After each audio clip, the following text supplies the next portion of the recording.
Gracias a todos por su puntualidad al conectarse. A nombre del clúster de tecnologías y a nombre de la firma Russell Bedford, les damos las gracias a todos por asistir a este webinar y les cedo la palabra a nuestra directora del clúster de tecnología, Ángeles Vela, para dar la bienvenida. Gracias, Ángeles. Muchas gracias, Sonia. Gracias a todos los que nos acompañan esta tarde. Y bueno, pues a nombre del CISO Monterrey de Russell Bedford les damos las gracias por estar aquí presentes. Y bueno, tenemos un tema muy relevante para la industria de tecnologías de información y en general todas las industrias que se encuentran dentro del tema digital, ya que estos puntos que vamos a ver el día de hoy sobre plataformas tecnológicas y los efectos fiscales, pues tienen algo que ver con nosotros. ¿De qué manera afectan? Era un tema muy preocupante para nuestras empresas y bueno, pues agradecemos a Fernando Velázquez Rojas y a Jesús Sánchez por su presencia. Me voy a permitir leer sus semblanzas. Fernando Velázquez tiene estudios de contador público certificado, egresado de la FCA de la UNAM. Está en el área de impuestos y precios de transferencia dentro de la firma. Tiene más de 25 años de experiencia en impuestos, brindando asesoría fiscal, cumplimiento y planeación a empresas nacionales y extranjeras de diversos sectores, que incluye una trayectoria de 8 años en Russell Bedford y 14 años en otra firma internacional. Además, fue integrante del Comité Fiscal Nacional de la firma y es socio técnico a cargo de los temas fiscales. Ha realizado diversas publicaciones, así como ha sido expositor en diversos foros internos y externos sobre temas fiscales y de negocios. Tiene reconocimientos especiales como miembro del Colegio de Contadores Públicos de México, el CCP. Fue integrante de la Comisión Fiscal del CCP de San Luis Potosí y de la Comisión de Auditoría Fiscal del CCP de México. Se encuentra certificado en la disciplina de fiscal ante el Instituto Mexicano de Contadores Públicos, además de ser catedrático de la Universidad Nacional Autónoma de México. Bienvenido, Fernando Velázquez. Y por otro lado, tenemos también la presencia de Jesús Sánchez. Él está en el área de impuestos para complementar estos dos temas. Y él tiene estudios de contador público certificado, egresado de la Universidad de San Carlos, y cuenta con más de 14 años de experiencia principalmente en el área fiscal y nóminas. Forma parte de Russell Bedford desde el 2008, desde donde comenzó a destacarse y a tener un desempeño sobresaliente. Cuenta con una amplia trayectoria brindando asesoría fiscal en el cumplimiento de obligaciones fiscales para empresas de diferentes ramos, tanto nacionales como extranjeras. Además, ha participado en diversos proyectos especiales, tales como asesoría en devoluciones de impuestos, due diligence fiscal, planeación y estrategia fiscal, entre otros. Y cuenta con reconocimientos especiales como miembro del Colegio de Contadores Públicos de México. Ha participado como instructor en diversos cursos y es un destacado expositor dentro y fuera de la firma. Es parte del cuerpo de docentes que colabora con la FCA de la Universidad Nacional Autónoma de México. Y bueno, también queremos agradecer a nuestra empresa Métrica Móvil, si están por aquí, por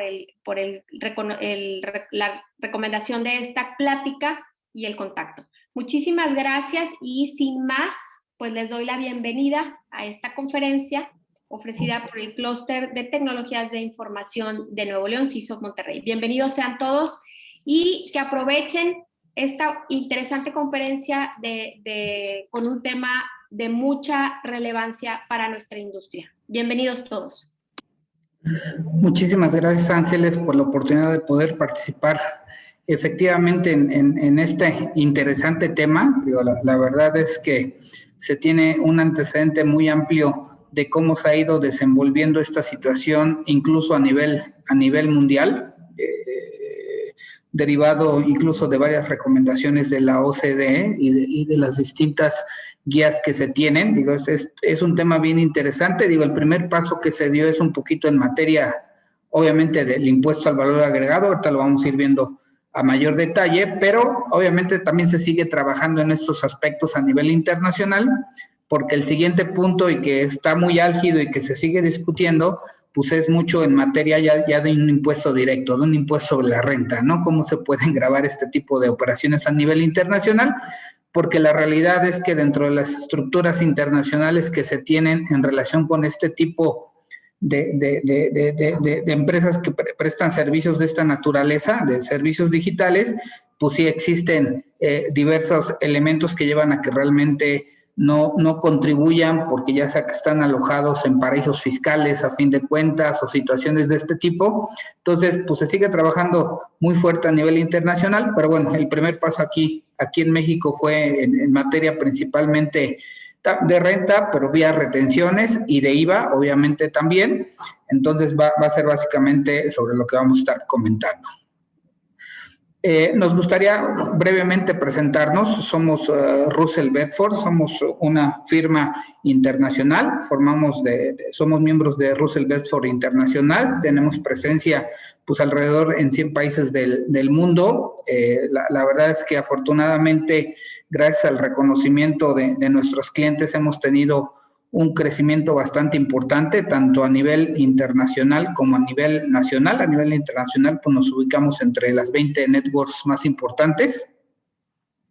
Y una de nuestras filosofías durante estos años, digo, aquí en México tenemos 27 años, y la verdad que una de nuestras filosofías pues es lograr relaciones de largo plazo, lo cual afortunadamente lo hemos logrado. Digo, una de las cosas que presumimos aquí en la firma es que los primeros clientes que se tuvieron aquí hace 27 años, por aquí todavía siguen, ¿no? Entonces, la verdad es que es un gusto, siempre ha sido una filosofía de la firma, pues lograr estas relaciones de largo plazo. En general, pues tenemos oficinas en las principales ciudades del país. Aquí dentro de México estamos rankeados dentro de las 10 mejores firmas de contadores. Y vaya, en general, pues somos una firma que presta pues, servicios de auditoría, contabilidad, precios de transferencia, contribuciones locales. Vaya, tenemos todas las áreas básicas que se requieren para efectos de que las personas que acudan con nosotros encuentren en un solo lugar las soluciones que requieren. Pues sin más, pues muchas gracias nuevamente por la invitación y ahora sí vamos a empezar con el tema. Hola, muy buenas tardes a todos. Antes que nada, un gusto estar con ustedes. Muchas gracias por esta invitación. Vamos a platicar en relación con el tema de plataformas tecnológicas, esperando que sea de bastante utilidad. Vamos a desarrollar el tema y si gustan, al finalizar podemos resolver alguna duda o alguna pregunta de su parte. Inicialmente, como bien lo señalaba Fernando, cada vez la economía digital ha sido mucho más dinámica. Estamos en un entorno en el cual se ha movido bastante en los últimos años. Los modelos de negocio han cambiado y toda esta situación trae como consecuencia pues que desde la perspectiva fiscal también se haya analizado cuáles son las medidas a implementar, puesto que se estaban observando algunas fugas en cuanto a la recaudación que se pudiera llevar a cabo. Por ese motivo, a partir del 1 de junio de 2020, entró en vigor un nuevo esquema relativo a los servicios digitales a través de plataformas tecnológicas. Para estos efectos, si bien es cierto que inclusive esta reforma se publicó desde finales de 2019, pues se dio cierto tiempo, cierto plazo para poder llevar a cabo la implementación, para poder llevar a cabo la inscripción ante el RFC. Ahorita lo vamos a comentar con un poco más de detalle, pero desde 2019 se publicó esta reforma, misma que entró en vigor a partir del 1 de junio de 2020. En este sentido, también para tratar de dar un poco de apoyo, de ayuda a todas las disposiciones que se fueron implementando, dentro del portal del SAT vamos a poder observar un minisitio en el cual se encuentra con simuladores, guías de apoyo, declaraciones, inclusive alguna sección de preguntas y respuestas que nos va a poder ayudar también un poco en cuanto a la orientación del cumplimiento de las obligaciones fiscales. Vale la pena señalar que es al final una guía que la autoridad pone a nuestra disposición y que, bueno, también en dado caso nos puede servir como una consulta para el cumplimiento de nuestras obligaciones fiscales.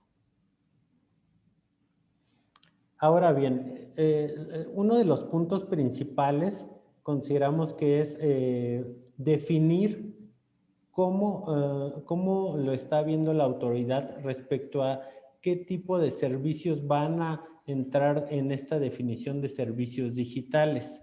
Inicialmente lo que indica la autoridad es que se van a considerar servicios digitales aquellos que se prestan en México, por los cuales se cobre una contraprestación y se proporcionen mediante aplicaciones o contenidos de forma digital a través de Internet u otra red.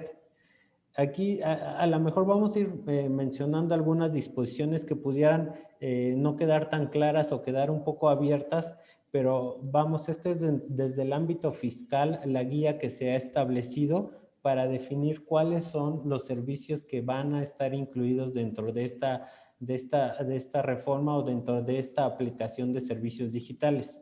Inclusive se hace la referencia que estos servicios pues pueden no requerir una intervención humana, puesto que los mismos pueden llevarse a cabo a través de sistemas automatizados. Entonces, en ese sentido, esa es la primera definición que nos establece la autoridad fiscal respecto de los servicios digitales.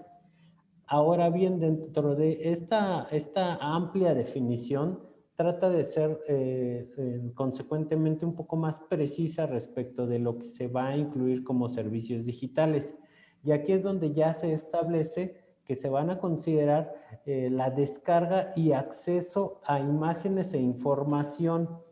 ¿Qué puede entrar dentro de esta descarga o este acceso? Pues vamos a tener incluidos películas, texto, juegos, visualización de noticias, música, audio, video, pronósticos meteorológicos, información sobre el tráfico, obtención de tonos móviles. Toda esta gama de servicios se van a incluir dentro de esta definición de servicios digitales.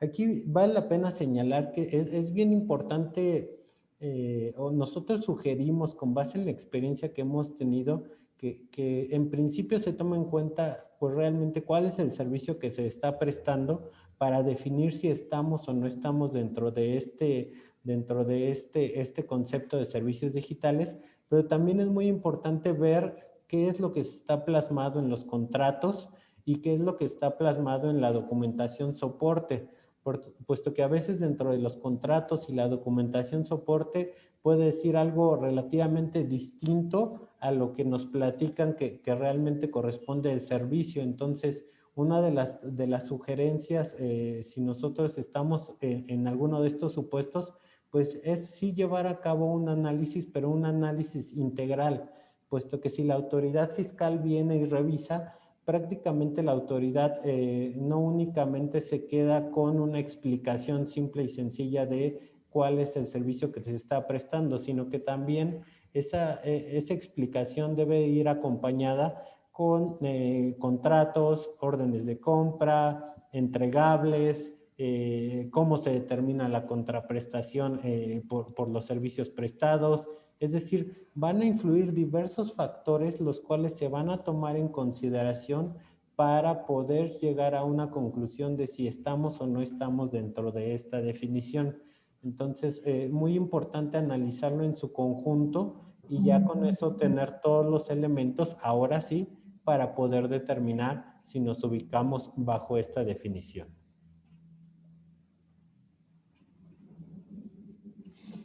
Una precisión que se realiza respecto de los servicios digitales es que no se va a considerar la descarga o el acceso a libros, periódicos y revistas electrónicas.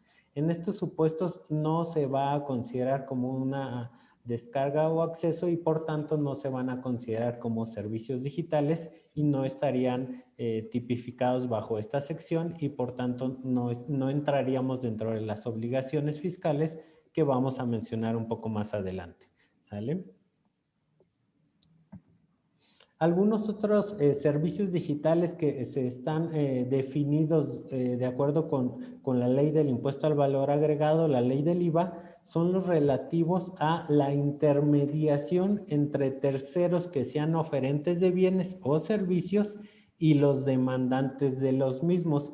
Este es uno de los servicios pues mucho más comunes que va a encontrar la definición de la autoridad fiscal, en las cuales dice, si tú eres el enlace o la plataforma que sirve para unir al oferente de los bienes y servicios con los demandantes de los mismos, pues se considera que ese servicio que estás prestando va a tipificar como un servicio digital.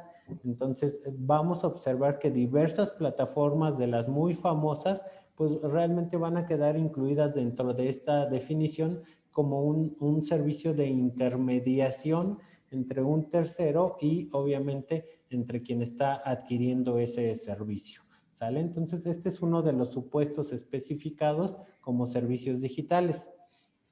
Se hace una precisión que no se va a aplicar el concepto de servicios de intermediación cuando se tenga por objeto únicamente la enajenación de bienes muebles usados.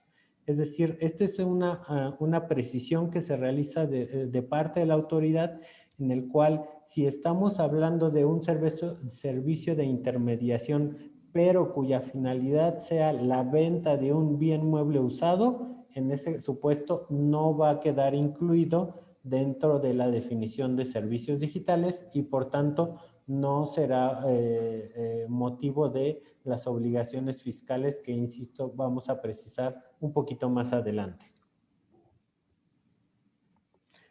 Otros de los servicios que quedan incluidos dentro de la definición de servicios digitales van a ser los servicios de clubes en citas y clubes en línea, perdón, y páginas de citas. Esos también se van a considerar como servicios servicios digitales, y otros van a ser la enseñanza a distancia o de test o de ejercicios.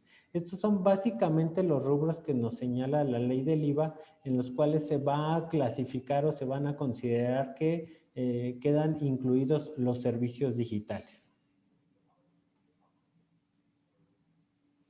Ahora bien, uno de los aspectos fundamentales para poder determinar si ese servicio digital va a causar o no va a causar un impuesto en México es que dichos servicios se deben de prestar en territorio nacional. Como lo sabemos, la ley del IVA normalmente va a regular los actos o actividades que se presten en territorio nacional, es decir, no podría ir más allá. En ese sentido, en relación con los servicios digitales, se establece que se considera que el servicio se presta en territorio nacional cuando el receptor del servicio precisamente se encuentre en dicho territorio. Entonces, ¿qué es lo que, para ponerlo a lo mejor en palabras un poquito más comunes, pues si yo soy el que estoy disfrutando o recibiendo ese servicio y me encuentro en territorio nacional, pues se va a considerar que como tal el servicio se presta en México. Entonces, este es uno de los aspectos muy importantes, puesto que si no se diera esta condición, pues no nos ubicaríamos dentro de la causación del impuesto en México. Así de sencillo. A lo mejor pudiéramos entrar en la definición, pero si el servicio no se presta en territorio nacional, pues ya no quedaríamos obligados a todo el cumplimiento de las disposiciones fiscales en México. Inclusive yendo un poco más allá respecto de cuándo se va a considerar que el receptor se encuentra en territorio nacional, pues el SAT manifestó algunas directrices respecto de cuándo se va a ubicar en ese supuesto. Dentro de esas directrices encontramos que el receptor haya manifestado un domicilio ubicado en México. Es decir, si yo como receptor de los servicios manifiesto un domicilio ubicado en México, pues se entiende, se interpreta que el receptor, es decir, que yo estoy recibiendo ese servicio en territorio nacional. ¿Qué otro de los supuestos hay? Dice, bueno, a lo mejor en algunos casos el tema del domicilio no va a ser tan fácil de identificar, pues ahora otra de las condicionantes podría ser si el número telefónico cuyo código del país corresponde a México, pues también va a ser otra condicionante para que se interprete que el servicio se presta aquí. Si mi número telefónico cuyo código de país corresponde aquí, pues vamos que se estaría cumpliendo con esa condición y por tanto se interpreta que se presta en territorio nacional. Otro de los supuestos establecidos es cuando el receptor del pago al prestador realiza el pago al prestador de servicio mediante un intermediario de igual manera ubicado en México. Es decir, si yo realizo el pago de la plataforma o del servicio digital a través de un intermediario cuya ubicación está en México, pues la autoridad también de esa manera interpreta, dice, pues si tu intermediario con el que estás pagando está en México, pues tú también estás en México, ¿no? O sea, es una interpretación hasta cierto punto lógica que le da la autoridad fiscal, aunque a lo mejor no siempre aplicaría en todos los casos, pero bueno, son parte de las directrices que da la autoridad fiscal. Y otro de los supuestos se refiere a la dirección IP de los dispositivos electrónicos. Si esta dirección IP se encuentra o corresponde al rango de direcciones asignadas al país, pues también en ese sentido se va a considerar que el receptor se encuentra en territorio nacional. Básicamente esto los podríamos considerar como criterios que establece la autoridad para definir si dicho servicio se presta o no se presta en territorio nacional. Valdría la pena que se cumpla alguno de estos para que efectivamente se dé esa interpretación. No necesariamente tendrían que cumplirse con los 4, simplemente con que se dé alguno de estos, bueno, pues la autoridad y en este caso el servicio como tal se consideraría prestado en territorio nacional.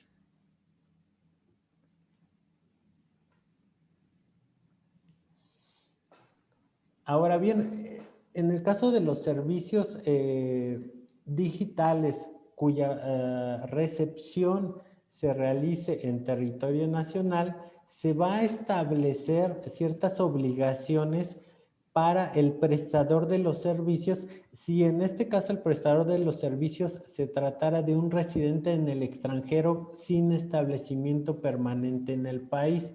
¿A qué se refiere el término de establecimiento permanente? Vaya, tiene una concepción desde el punto de vista fiscal muy amplia, pero en este caso lo podríamos simplificar como si la empresa no tiene o no desarrolla normalmente sus actividades a través de un establecimiento regular ubicado aquí en México, pues en esos casos se considera que no tienen establecimiento permanente. Bajo este supuesto, si el servicio es prestado por un residente en el extranjero, dentro de las obligaciones que se establecieron para este residente en el extranjero, pues una de ellas es inscribirse en primer término al Registro Federal de Contribuyentes.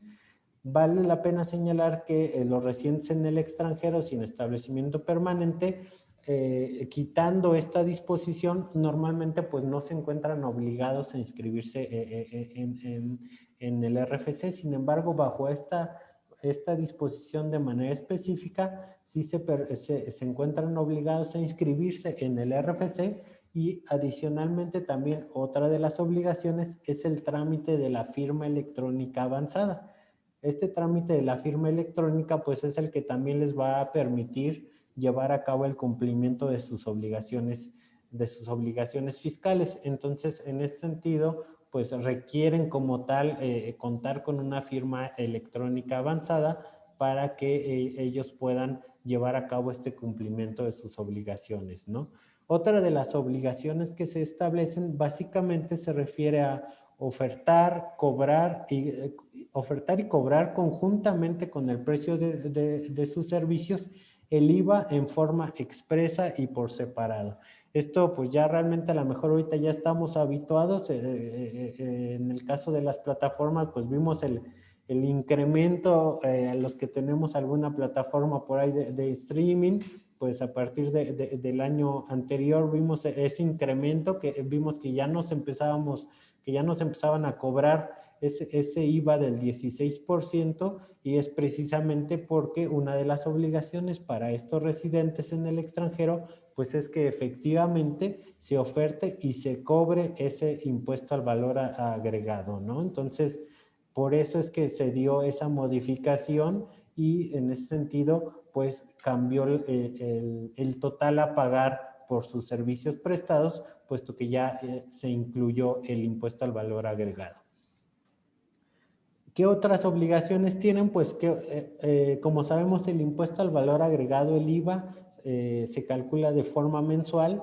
En este sentido, estos contribuyentes se obligan a calcular en cada mes calendario ese IVA, y pues deberán enterarlo o deberán pagar el IVA que le corresponde mediante declaración que se presenta a más tardar el día 17 del mes siguiente.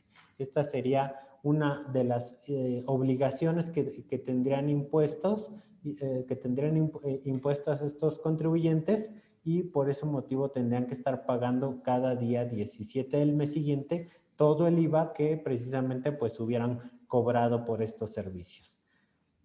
Otro de los requisitos que tienen estos contribuyentes se refiere a la emisión y al envío vía electrónica de los comprobantes fiscales correspondientes, en el cuales se establezca pues lo que se está cobrando, ¿vale? Entonces están obligados también en este caso a emitir comprobantes por esos servicios que están prestando y por los cuales están cobrando. Dentro de las obligaciones, adicionalmente vamos a encontrar lo relativo a designar ante el SAT un representante legal y proporcionar su domicilio en territorio nacional.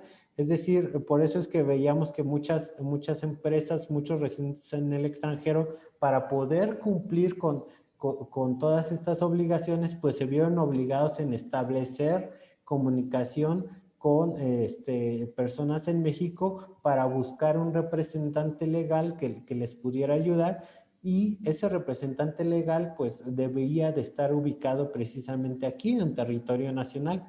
Vale la pena señalar que inclusive para que pudiéramos tramitar la firma electrónica de la propia compañía, pues sabemos que uno de los requisitos es contar con la propia firma electrónica del representante legal. Entonces, ese es uno de los requisitos que se estableció para este tipo de contribuyentes, y obviamente pues eso le permite a la autoridad fiscal tener aquí un domicilio y tener plenamente identificada la ubicación del representante. En dado caso de cualquier situación, pues también ya tendría con quién hacer frente a algún requerimiento o algún tipo de situación que requiera que se aclare, ¿no? Entonces, por ese motivo, básicamente, es que se estableció esta obligación. Por último, también dentro de sus obligaciones se establece el proporcionar al SAT la información respecto del número de servicios o operaciones realizadas en cada mes calendario, y esta obligación se deberá informar de manera trimestral. Entonces también adicionalmente de enterar el IVA, pues deben de estar reportando precisamente el número de operaciones que han llevado a cabo durante cada mes calendario.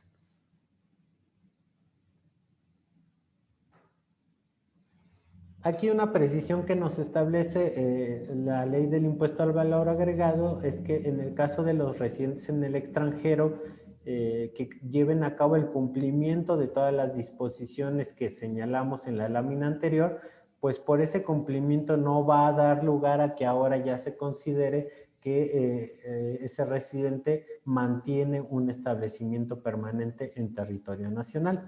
Entonces se va a seguir considerando como un residente en el extranjero sin establecimiento permanente, y únicamente mientras se siga cumpliendo con todas estas obligaciones que se establecen.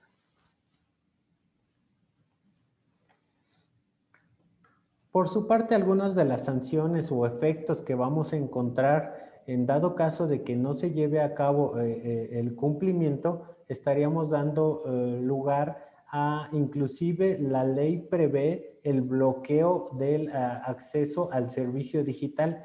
Este bloqueo al servicio digital se llevaría a cabo, en su caso, a través de una solicitud formal por parte de la autoridad fiscal al concesionario de la red pública de telecomunicación, para que este concesionario sea el que nosotros decimos, pues le corte el cable o le interrumpa la señal al prestador del servicio digital, en dado caso de tener incumplimiento con las obligaciones previamente señaladas. Entonces, este es uno de los sanciones o efectos que nosotros pudiéramos observar si este contribuyente se ubica dentro de alguno de estos supuestos.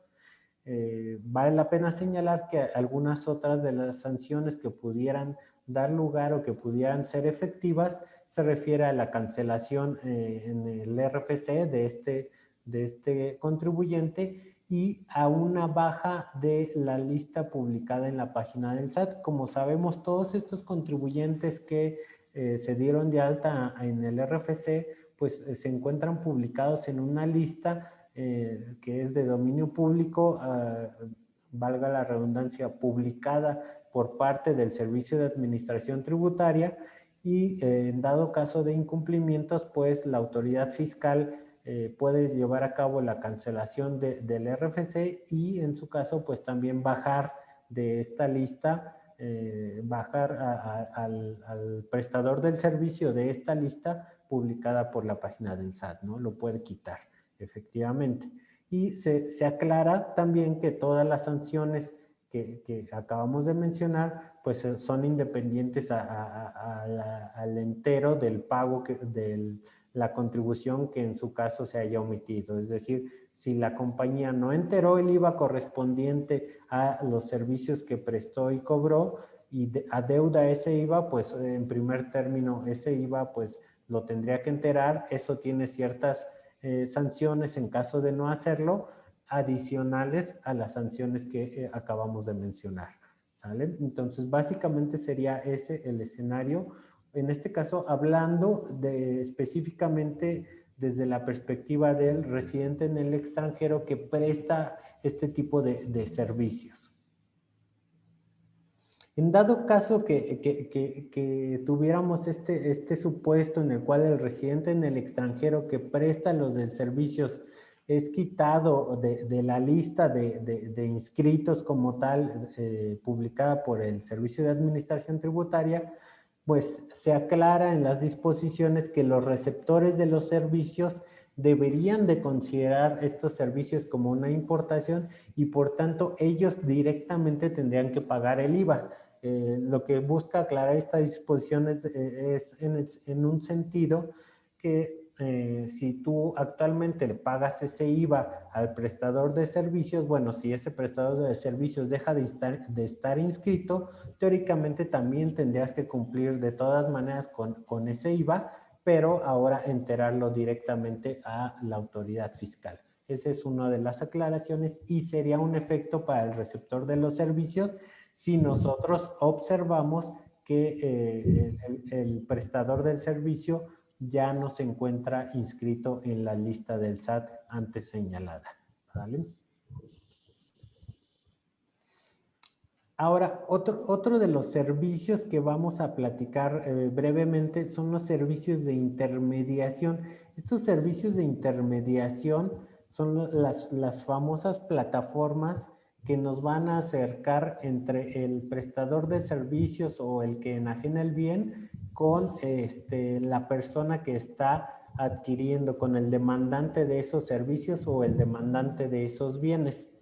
En este caso, los servicios digitales que se consideran sujetos de intermediación, la autoridad los ha clasificado dentro de los siguientes que pueden observar en su pantalla: la transportación terrestre de pasajeros y pasajeras, la entrega de alimentos preparados, la entrega de bienes distintos de alimentos preparados, los servicios relacionados al hospedaje, por ahí hay alguna plataforma muy famosa, y lo relativo al comercio de bienes. Estas son las actividades que la autoridad distingue dentro de ese grupo de servicios digitales sujetos a intermediación por parte de una plataforma que, como mencionamos, comunica o va a comunicar al oferente con el demandante. Dentro de estos servicios digitales de intermediación, ahora bien, ¿cuáles van a ser las obligaciones para esa plataforma, para ese residente en el extranjero que no tiene establecimiento permanente en México? A continuación los voy a nombrar cuáles serían esos servicios aplicables. En primer término, uno de los servicios pues es que tiene que publicar en forma expresa y por separado el IVA correspondiente al precio que se ofertan los actos grabados en los que son intermediarios. Es decir, esa sería la regla general, que vayan previamente estipulados, en este caso, la parte del IVA. Otro de los supuestos sería que se cobre el precio y el IVA correspondiente a las operaciones de intermediación como tal. Uno de los supuestos sería que se retenga a las personas físicas el 50% del IVA cobrado y el ISR aplicable. Aquí es donde ya entramos un poquito también en juego con las personas físicas. Hablamos de que esta plataforma es un intermediario entre el oferente y el demandante. Bueno, ¿qué va a pasar si en este caso el oferente, es decir, quien presta el servicio o quien vende el bien, es una persona física? Ah, bueno, si ese prestador del servicio o ese vendedor o enajenante de los bienes es persona física, lo que va a aplicar es que se va a llevar a cabo una retención por parte del establecimiento permanente o del extranjero, perdón, sin establecimiento permanente. Es decir, el extranjero cuando reciba el cobro del servicio y en el momento de que lleve a cabo el pago a este vendedor o prestador de servicios, pues le va a llevar a cabo las retenciones que correspondan, ¿no? Aquí es donde entra en juego, digamos, ya la persona física y de manera inicial estaría recibiendo una retención. Por ahí de repente como que se escucha un poquito de ruido, me parece que habría que ver si no tenemos por ahí algún otro micrófono prendido. Por favor, muchas gracias. Muchas gracias. Otro de las obligaciones para estos residentes en el extranjero, pues es precisamente que esa retención que ya le llevó a cabo a la persona física, pues se voltee con la autoridad fiscal y ahora le diga, aquí está esa retención, aquí está el entero de esa retención, y eso lo hace a través de una declaración como tal. Esta declaración, ¿cuándo se tendría que estar presentando? Pues se tendría que estar presentando a más tardar el día 17 del mes posterior, que es cuando normalmente se da la fecha cumplimiento de las obligaciones fiscales. Entonces, en ese sentido, esa sería la fecha para presentar la declaración. Vale la pena señalar que en este caso, para los prestadores de las personas físicas, si ellos no le proporcionan el RFC al residente en el extranjero, el residente en el extranjero lo que tendrá que llevar a cabo es una retención del 100% del IVA trasladado. Estamos hablando de un IVA a una tasa del 16%. Bueno, en este caso le tendría que retener el 100% de ese IVA, y adicionalmente en materia de ISR le estaría reteniendo el 20%. Entonces estaríamos hablando pues ya prácticamente de una retención pues bastante considerable. Únicamente eso aplicaría en el caso de que las personas físicas no proporcionen el RFC. Básicamente la autoridad en estos casos pues interpreta de cierta manera que esa persona pues no está dada de alta, no está cumpliendo con sus obligaciones fiscales, y por eso impone una retención un poco más alta, ¿no? Otra de las obligaciones para este tipo de contribuyentes es que le expidan a cada persona física un comprobante fiscal digital, un CFDI, en el cual van a estar señalando cuál es la retención que le están llevando a cabo. Esto deberá realizarse dentro de los 5 días siguientes al mes en que se llevó a cabo la retención. Este comprobante pues es el que le va a servir a la persona física, obviamente, para documentar que ya le llevaron a cabo una retención y en consecuencia estaría cumpliendo, ambos estarían cumpliendo con sus obligaciones fiscales. Por último, también se señala la obligación de este tipo de contribuyentes, obviamente, de inscribirse en el RFC como retenedores, puesto que estarían llevando a cabo este tipo de actividad. Otra de las obligaciones relativas a la declaración informativa que tienen que presentar, pues aquí básicamente en esta lámina podemos observar cuáles son algunos de las columnas que vamos a encontrar dentro de la información que deben de reportar, misma que en su momento pues las personas físicas les debieron informar, ¿no? El residente en el extranjero va a presentar esta declaración, pero obviamente con la declaración que cada persona, con la información que cada persona física le haya hecho llegar, y básicamente pues son los datos que en esta lámina podemos observar. Es importante señalar que para las personas físicas que lleven a cabo este tipo de prestación de servicios digitales, vamos a tener una opción a través de la cual pues estas personas físicas van a poder considerar esas retenciones que les lleven a cabo como pago definitivo del impuesto.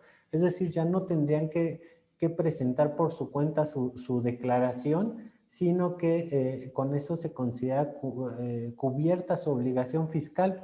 Este supuesto se va a aplicar únicamente en los casos en que estemos hablando que los ingresos que perciben por este concepto sean de hasta 300,000 pesos en el ejercicio inmediato anterior. Si nosotros rebasamos como personas físicas ese ingreso de los 300,000, pues ya no vamos a podernos acoger a esta facilidad y por tanto ya no la podríamos aplicar. Si estamos dentro de ese rango de ingresos, bueno, sí vamos a poder aplicar esta opción. Se precisa que se puede incluir los ingresos por estos servicios y además los ingresos por sueldos y salarios e inclusive los ingresos por intereses, y si la totalidad de estos ingresos no rebasa los 300,000, pues vamos a poder considerar las retenciones que nos lleve a cabo el residente en el extranjero como una retención definitiva, y ya no tendríamos que presentar nuestras obligaciones de manera mensual. Para estos efectos hay que presentar un aviso en el cual nosotros le informemos al SAT que estamos optando por tomar esta opción, ¿vale? Dentro de los requisitos adicionales o todo lo relacionado con estas personas físicas que optan por considerar sus retenciones como impuesto definitivo, obviamente se establece que pues se deben inscribir en el RFC, eso de antemano. Otro de los requisitos aplicables a este tipo de personas pues es que no van a tener ya un derecho a un acreditamiento o una disminución por los gastos efectuados. Es decir, si te vas con esa retención definitiva, pues ya no se te permite llevar a cabo acreditamiento alguno, o en el caso del ISR, pues la deducción de gastos adicionales, ¿no? Una de las obligaciones adicionales sería que conserven los FDI respecto de las retenciones que les efectuaron. El estar dentro de esta facilidad no va a eximir a estas personas físicas de que emitan un comprobante fiscal al usuario final o a quien realmente le vendieron el bien o le prestaron el servicio. Es decir, tendrían que cubrir esta obligación de emitir ese CFDI de tipo ingreso a quien efectivamente le prestaron el servicio o le vendieron. Y dentro de los requisitos adicionales, en el caso de las personas físicas, pues es que una vez ejercida esta opción, pues no podrá variarse durante 5 años contado a partir de la fecha en que se haya presentado el aviso ante el SAT, ¿vale? Entonces, una vez que determinemos que vamos por esta facilidad, pues tendríamos que mantenernos durante el citado periodo de los 5 años. Es importante señalar que para efectos de cómo se va a calcular esta retención, pues esa retención es aplicable sobre el total de ingresos que efectivamente perciban las personas físicas, y aquí hacíamos referencia pues que no se va a permitir descontar la comisión que precisamente este tipo de plataformas lleva a cabo. Para la autoridad fiscal, el ingreso como tal pues es el total que efectivamente estas personas físicas consideran como contraprestación por sus servicios, y no es posible disminuir previamente la comisión que le están cobrando este tipo de plataformas. Por tanto, se debería de llevar a cabo el cálculo de la retención sobre ese monto, ¿no? Esta retención tendrá el carácter de pago provisional, obviamente en los casos en los cuales no, los contribuyentes no opten por la opción de considerarlo como pago definitivo. En los otros supuestos va a considerarse como pago provisional, y obviamente estas personas físicas determinarán el impuesto que les corresponda pagar por los ingresos percibidos, y contra ese impuesto que les corresponda pagar, pues van a acreditar la retención ya previamente que les realizaron, ¿no? Ese sería el supuesto. En el caso de las retenciones de ISR, pues dependiendo qué tipo de actividad se lleve a cabo, la autoridad nos establece ciertas tasas que son de carácter mensual. Vale la pena señalar que también inclusive se podría llevar a cabo una retención de manera diaria, pero bueno, de inicio se contempla de manera mensual, y en este caso las tasas de retención son las que les muestro para el transporte terrestre de pasajeros y la entrega de bienes. Si estuviéramos hablando de una prestación de servicios de hospedaje, bueno, pues aquí les muestro cuáles serían el monto de ingresos, y dependiendo del monto de ingresos, la tasa de retención aplicable. Como podemos observar, pues mientras mayor sea el número del ingreso mensual, pues obviamente la tasa de retención también se va creciendo. Y otro de los aspectos importantes de señalar, pues es que en el caso de enajenación de bienes y prestación de servicios, pues las retenciones de ISR, en materia de ISR, son las que a continuación les muestro, las cuales parten desde un 0.4% y van a llegar hasta un 5.4%, hablando de ingresos mayores a 100,000 pesos.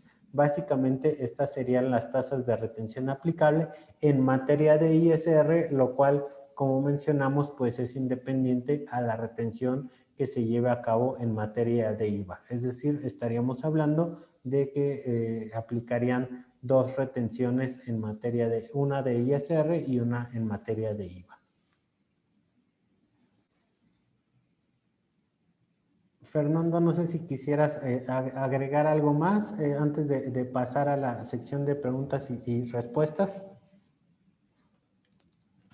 No, simplemente señalar pues que es un tema pues que todavía genera muchas dudas. Efectivamente, que como todo tema nuevo se ha ido implementando, incluso lo hemos visto en muchas dudas. Muchas empresas extranjeras ante la duda han preferido incluso registrarse, ¿no? Y lo vamos viendo cómo se va ensanchando el padrón que tiene registrado el SAT de ese tipo de plataformas, ¿no? Entonces, pues, seguir atentos. Insisto, esto seguramente va a haber mucho más regulación más adelante, porque sigue siendo un punto de bastante controversia a nivel internacional. No sé si tengan dudas o comentarios, estamos a sus órdenes.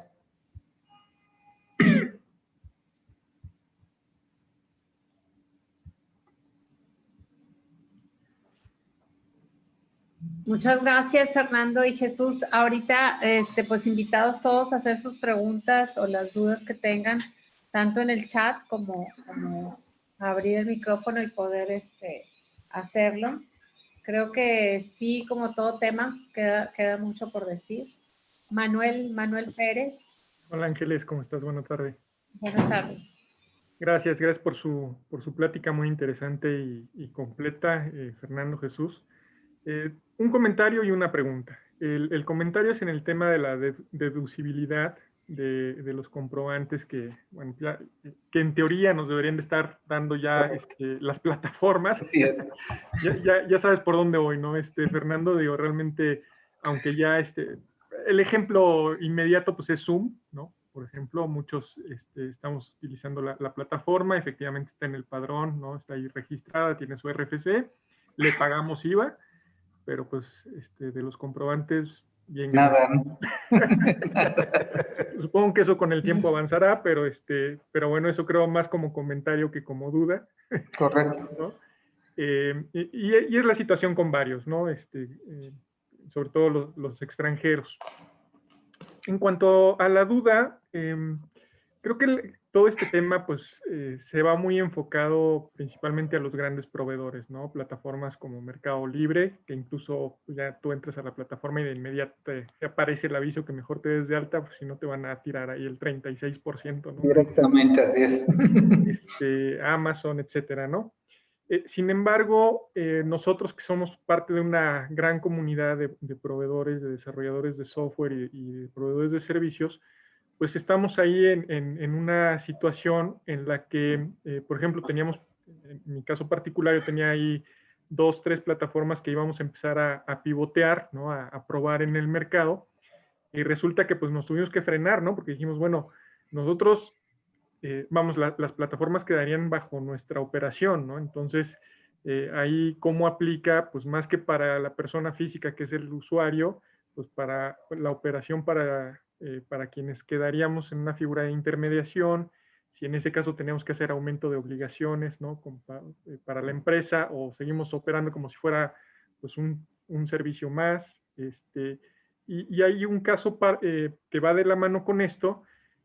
Por ejemplo, tenemos clientes que nos han dicho, oye, yo tengo mucho tiempo haciendo tal actividad y me gustaría levantar mi propio marketplace, ¿no? Y es una persona física, o sea, no es una persona moral, es una persona física que, te voy a poner un ejemplo muy rápido, ¿no? La típica mamá de escuela que comercializa de chile, de mole y de dulce, ¿no? Y que dice, yo le estoy ayudando a mis vecinas, le estoy ayudando a otras mamás a vender sus cosas, pero una plataforma nos ayudaría mucho, ¿no? Entonces, en ese momento, esta persona se convertiría en un intermediario, en un modelo típico, alineado a esta cuestión de, pues tú sube tus productos, yo me quedo con una comisión, usa la plataforma y todos felices y contentos, ¿no? Y entre todos nos ayudamos. Entonces, ¿qué está pasando en ese sentido, no? Sí, bueno, aquí Jesús, si quieres participar también, desafortunadamente, pues aquí no hicieron distinción, y tienes la razón, siempre estamos, y todos, ¿no? Platicamos de las grandotas, ¿no? Y pues que la verdad es que cuentan con muchos recursos, no creas que estuvieron también tan felices, ¿verdad? Pero al menos me queda claro que tienen muchos más recursos. Desafortunadamente, pues no hay una distinción, simplemente está la regla generalizada, que si caes en este expuesto, por ejemplo, en este último que señalas de intermediación, donde a través de alguna plataforma se venden productos, pues ya estás adentro, ¿no? O sea, realmente yo entiendo esa complicación. Como bien dice, son nuevas obligaciones, hay que reconocer esas nuevas obligaciones, y eso limita efectivamente en muchos casos pues el interés de operar en este tipo de plataformas, ¿no? O sea, realmente pierde un poquito de enfoque de mercado mucha gente. Ya me ha pasado, como bien dices, ¿no? Pues a veces nuestros propios familiares pues se quieren ahí mover cosas, vender cosas, y de repente entran ese tipo de plataformas, las grandotas que dicen, no, pues así, pues ni para qué le entro, ¿no? Pero te digo, pues la realidad es que no hay una excepción como tal en este sentido, y si caemos en esta situación de intermediarios, que la plataforma sirva como intermediaria para efectos de colocar productos o servicios, pues definitivamente está cayendo, ¿no?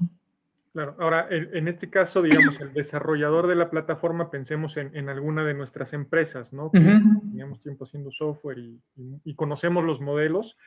Digo, si eres persona moral, creo no hay tanto problema. Sabes que tienes que hacer las retenciones, o sea, estaríamos obligados a hacer las retenciones. Obviamente viene ahí una carga administrativa, fiscal, etcétera, pero lo puedes hacer. Pero ¿qué pasa, por ejemplo, con la persona física que dice, oye, pues a mí me interesa, ¿no? O yo he estado con persona física 20 años, 30 años, y quiero hacer mi plataforma, pero va a estar limitado porque como la persona física le retiene a las otras personas físicas, ¿no? Que operando como intermediario. O sea, ahí creo, digo, a lo mejor me contesto yo solo, pero creo que la solución es, pues ahora constitúyete una empresa, ¿no? Y te va a salir parte de tu inversión o de tus costos de arrancar, pues va a ser constituirte, ¿no? Así exactamente, pues digo, insisto, pues ahí desafortunadamente, como dices, te contestaste solito. Tristemente, pues la regla es general, no hace excepciones, pues son contribuyentes y personas físicas o personas morales, ¿no? Que en tanto operen una plataforma de esta naturaleza, pues van a quedar en el supuesto. Entonces, pues sí, digo, ahí dentro de lo que cabe, pues hay que tratar de buscar la mejor estructura que facilite esta situación, porque pues definitivo, ¿no? Digo, si en algún momento no lo haces y la autoridad lo ve, que aparte estas plataformas sí son visibles y de alguna manera sí lo está verificando, pues podemos tener un problema. Sí, digo, quedas bancarizado, ¿no? Además, digo, Sí, no, pues es que... no hay manera de operar si no estás en el sistema, ¿no? Sí, digo, incluso pues, muchos a mí me ha tocado porque pues siguen, esto de la tecnología pues es muy bonito, ¿no? Porque va avanzando y se van creando nuevas formas y nuevos esquemas, nuevas situaciones, nueva tecnología, pero sí, digo, y justamente por eso es esta carrera entre las disposiciones fiscales y la realidad económica tecnológica, pues para tratar de regularlo. Y aquí ha pasado como ha pasado con muchas cosas desafortunadamente, ¿no? Que pagan justos por pecadores, ¿no? Pues obviamente esto inicialmente la propuesta estaba enfocado a que tributaran las plataformas extranjeras, ¿no? Y si tú ves cómo quedó la reforma de toda esta explicación, pues ellas siguen libres de pecado, ¿no? Digo, tienen que cumplir obligaciones de darse de alta y todo esto, pero quienes pagan, pues es aquí en México, el consumidor, así es correcto. Sí, sí, sí. Sí, el tema ahora es para, por ejemplo, para empresas como las nuestras, que desarrollamos la tecnología o que la implementamos, porque dicho sea de paso, ahora puedes agarrar un montón de plataformas, etiqueta blanca, les pones tu logotipo y las echas a andar, ¿no? Y ya las echas a andar, todo el modelo, ¿no? Entonces, sí, se puede activar de manera muy rápida estos modelos principalmente de intermediación. Intervención, sí. Ahora está sujeto a todas estas reglas, correcto. Pero bueno. Perfecto, muchas gracias. Que sirva como descarga, Manuel. Sí, ¿no? Las veas que traemos. Sí, así es. Gracias Manuel por tu pregunta y por tus comentarios. Aquí tenemos en el chat varias preguntas. No sé, como estamos sobre tiempo, no sé si se las podamos hacer pasar en su correo. Si nos las pasas, con todo gusto les damos respuesta. Digo, si nos pasan los datos, sin ningún problema. Perfecto, para pasarles el correo de cada una de las personas que lo hicieron y poder responder, porque sí están bastante interesantes. Y creo que este tema sí es de mucha utilidad y también pues muy nuevo y con muchas cosas que aprender, ¿verdad? Entonces, pues vamos a seguir ahí invitándolos. Ojalá pudiéramos volver a reunirnos y colaborar en esta charla. Ángeles, no sé si gustes comentar algo al respecto. Se me hace que tuvo que tomar alguna otra llamada. Por lo pronto, a mí no me queda más que agradecer a nombre del clúster de tecnología, a nombre de lo que es el Bester Devs, que son nuestras mejores prácticas y que es la parte que se encarga precisamente de sumar estos temas. Por ahí les vamos a estar haciendo llegar una encuesta a todos nuestros asistentes del día de hoy para que de favor nos la respondan, para poder seguir sumando conferencias de este tipo donde ustedes nos digan cuáles son los temas de mayor interés y qué es lo que necesitan estar escuchando en estos momentos. Entonces, seguimos en esta tarea de sumar expertos. Hoy le damos una vez más las gracias a la firma Russell Bedford y a Jesús y a Fernando. Muchísimas gracias. Pasen bonita tarde. Gracias a ustedes por la invitación, que estén muy bien, síganse cuidando.